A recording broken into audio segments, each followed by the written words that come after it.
Alors dans la vidéo d'avant, j'espère que je vous avais pas trop perdu, mais ce qu'on avait fait, c'est que on avait dit, heu, bah, va chercher donc, le, l'ID, enfin, à partir de l'ID, va chercher, le product qu'il faut modifier en base de données. Puis une fois que tu as trouvé le produit, tu l'envoies à une fonction qui est sendClientResponse.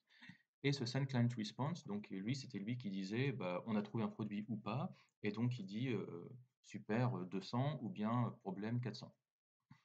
Et nous, ce qu'on voudrait, c'est que maintenant, il fasse aussi bah, un product.deleteImage qui fasse aussi le delete image. Et alors pour ça, puisqu'on avait besoin du produit là, qui était en fait la réponse de ce, qui était la réponse là de cette fonction là, find ID and update, on a dû demander à sendClientResponse de nous renvoyer cette réponse là. Et en fait, ce qu'on a voulu faire, c'est que comme elle envoyait un rest.status, on a été obligé, comme vous voulez lui enchaîner un when, mais que rest.status.send, ce n'est pas une promesse, on a dû la transformer en promesse avec promise.resolve. Alors, c'est peut-être pas forcément la meilleure manière de faire, mais bon, en tout cas, c'est une manière qui marche. Alors, oui, je vous rappelle que dans le cas où Mongoose ne trouve pas d'objet dans la base de données, eh ben, cet imbécile de Mongoose, il nous envoie même pas d'erreur en fait. Pour lui, il nous renvoie voilà, il nous renvoie une réponse avec juste un objet nul. Ce qui, au passage, est un très, je pense personnellement que c'est un très mauvais pattern, un très mauvais design, et je pense il devrait plutôt rentrer dans le catch. Mais bon, du coup, c'est à nous de regarder manuellement si on reçoit un objet qui est nul. Donc, on va lui dire, bah, comment est-ce qu'on va faire pour delete image et qu'on reçoit un objet nul? Je vais dire, bon, bah, if product est égal à nul, avec seulement deux égales, bah, on va lui dire, eh bah, tout simplement return, hein, tout court, car ne fais rien. Si tu trouves, on te renvoie un projet, un produit, et puis il est nul, ça veut dire qu'on n'a pas trouvé le produit en base de données, tu fais rien, tu ne deletes rien. Bon. Du coup, si on passe à la ligne d'après, ça veut dire que l'objet n'est pas nul et que donc il y a quelque chose à supprimer. Alors, comment est-ce qu'on va supprimer? Bah, déjà, la première des choses qu'il faudrait savoir, c'est quoi l'objet à supprimer. L'objet à supprimer, on le trouve, vous voyez ici, qu'on a image URL qui est sur le produit, donc c'est product.imageURL. Et je vous rappelle que ce product, c'est l'ancienne version de ce qu'on vient juste de modifier, hein. Donc, on va faire donc product.imageURL. Alors peut-être qu'on pourrait l'appeler, voilà, const image to delete est égal à product.imageURL.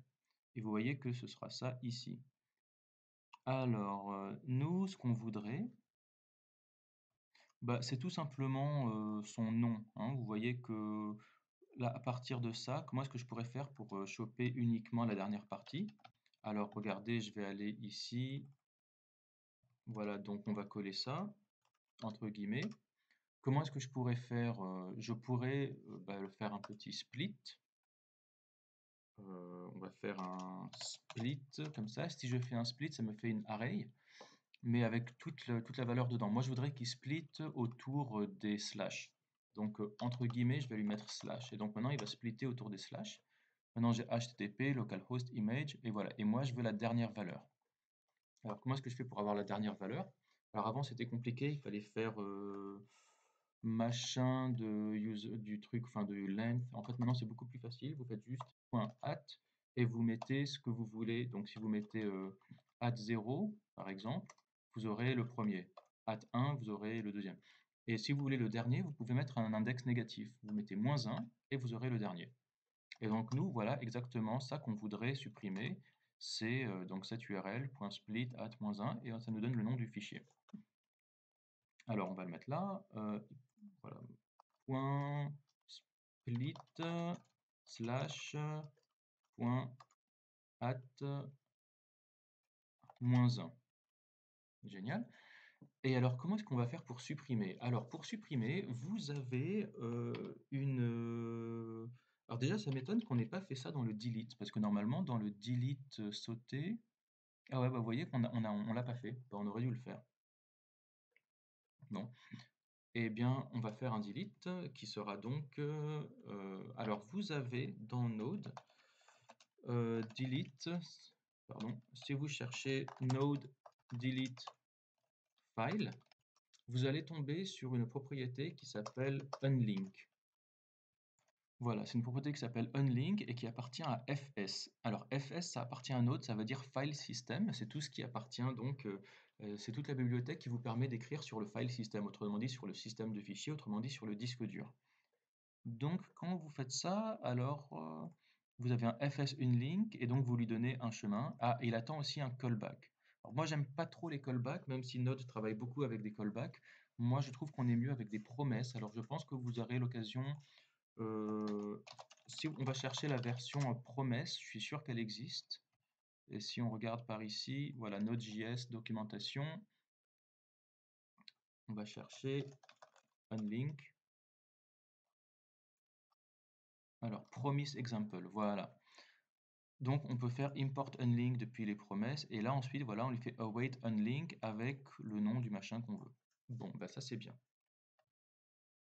Quoique, je ne sais pas si on a vraiment besoin d'une promesse ici, puisque vous voyez que delete image, c'est la dernière chose qu'on fait. Donc, il n'y aura personne qui aura besoin d'attendre que ce delete image est terminé.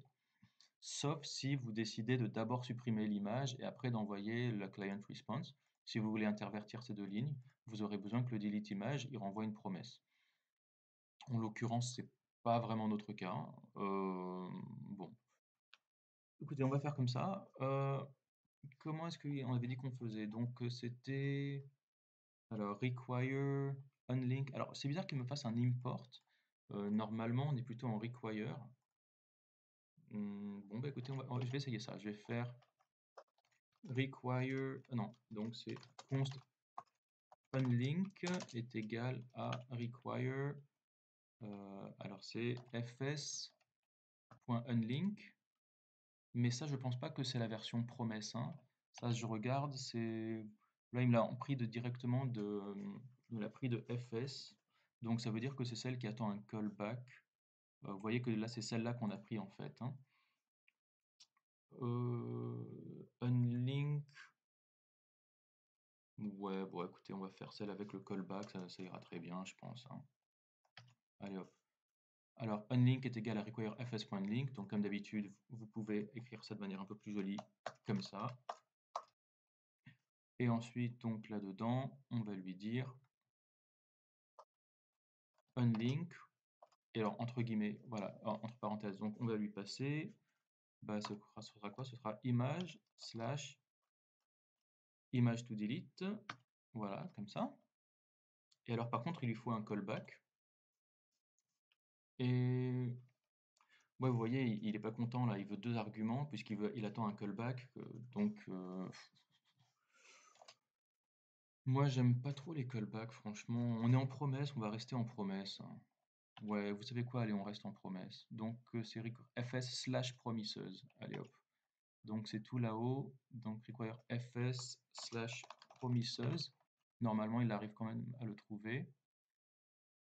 Voilà. Et là, puisqu'on est en fs/promises, il a pas besoin de, voilà, il a pas besoin de quoi que ce soit, puisque c'est une promesse. Ensuite, je pourrais très bien lui dire then, je sais pas, res console.log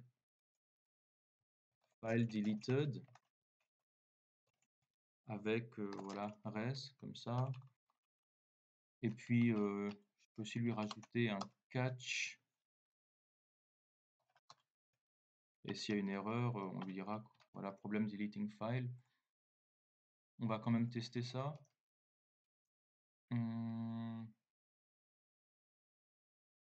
Quoique, ouais, the then et ce catch, on pourrait même les mettre un peu au-dessus. Ok, bon. On va déjà tester ça. Et ensuite, peut-être qu'on fera du refactoring. Alors, on va aller là. Voilà, donc je vais prendre lui. Je vais lui faire modify. On va lui changer l'image. On va lui mettre ça. Submit. Et alors là, qu'est-ce qu'on a là-dedans? Je vois file deleted. Parfait. Alors, apparemment, il n'y a rien dans la réponse. Ok, très bien. Parfait. Et alors, il se passe quoi si maintenant je lui redis de modifier ça, add image, je lui dis maintenant ça, et là, hop, je supprime toutes les images là, comme ça pour être sûr qu'il les trouve pas. Voilà, là on est bien. Donc là, ça va le forcer à faire une erreur. Allez hop, submit. Voilà. Et alors, qu'est-ce qu'il nous dit? Voilà, problème deleting file, erreur, no end, blablabla. Ok, donc là, ça a l'air d'être bien passé. Ok, alors ensuite, vous voyez que ce then et ce catch, moi, j'aime pas trop qu'il soit à l'intérieur de delete image, puisque delete image lui-même, il est à l'intérieur d'un then. Donc peut-être que ce then et ce catch, on pourrait les mettre, voilà, ce then, on pourrait le mettre au-dessus. Voilà, ce then, je vais le mettre au-dessus. Voilà, comme ça. Du coup, j'ai pas trop besoin du catch là. Voilà. Mais attention, encore une fois, ce delete image là, si on veut utiliser le response qui nous retourne, il faut que le delete image il retourne quelque chose. Or, le delete image, il ne retourne rien, donc parce qu'il n'y a pas de statement là, il n'y a pas de return statement. Donc, je vais quand même lui mettre un return statement. Donc là, maintenant, si ce unlink il renvoie quelque chose, je pourrais le console logger. Bon, alors évidemment, on a vu que unlink renvoyait rien du tout. Donc, en l'occurrence, ça sert à rien, mais c'est toujours bien, c'est une bonne pratique de toujours mettre un return à la fin de vos promesses. Ok, bon écoutez, moi je pense que c'est bon là comme ça. On a bien une fonction qui marche aussi bien pour deleter.